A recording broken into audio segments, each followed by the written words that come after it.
America నుండి ఇండియాకి డబ్బులు పంపాలంటే ఇప్పటికీ ఆ పాత పద్ధతులేనా? అందుకే వచ్చేసింది మైపర్సు. Download now.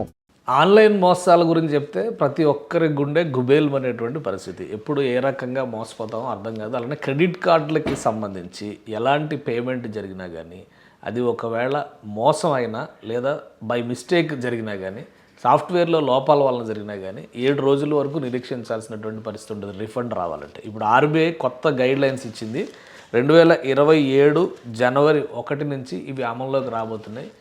ఎలాంటి ట్రాన్సాక్షన్స్ జరిగినా కానీ కంప్లైంట్ కనుక 5 రోజుల్లో ఫిర్యాదుదారుడు సదరు బ్యాంకుకి ఇన్ఫామ్ చేస్తే 5 రోజుల లోపునే రిఫండ్ ప్రాసెస్ చేయాలి. దీనికి సంబంధించి షాడో పేమెంట్ చేయాలని చెప్పని ప్రొవిజనల్ క్రెడిట్ కానీ లేదా షాడో రివర్సల్ కానీ ఇవి చేయడం ద్వారా ఇప్పుడు ఏం చేస్తున్నారంటే ఇష్యూ సాల్వ్ అయ్యే వరకు వాళ్ళు ఆ అమౌంట్ రిఫండ్ చేయట్లేదు, కంప్లైంట్ రిజిస్టర్డ్ అని పెడుతున్నారు. సో ఈ స్క్రూటినీ జరిగేసరికి ఒక 5-6 రోజులు, అంటే మామూలుగా 7 వర్కింగ్ డేస్ పెడతారు, అలా అది 10 రోజులు 15 రోజులు కూడా అవుతున్నటువంటి పరిస్థితి. దీనిపైన అనేక ఫిర్యాదులు రిజర్వ్ బ్యాంక్ ఆఫ్ ఇండియాకి వచ్చినాయి. ఆ బ్యాంకుకి వచ్చినటువంటి ఫిర్యాదుల నేపథ్యంలోనే క్రెడిట్ కార్డు మోసాలపైన కొన్ని కొత్త గైడ్ లైన్స్ రిలీజ్ చేసింది. ఈ గైడ్ లైన్స్ ప్రకారం ఇవి జనవరి 1, 2027 నుంచి అమల్లోకి వస్తాయి. బట్ దీనిలో చాలా ఇన్ఫర్మేషన్ ఉంది.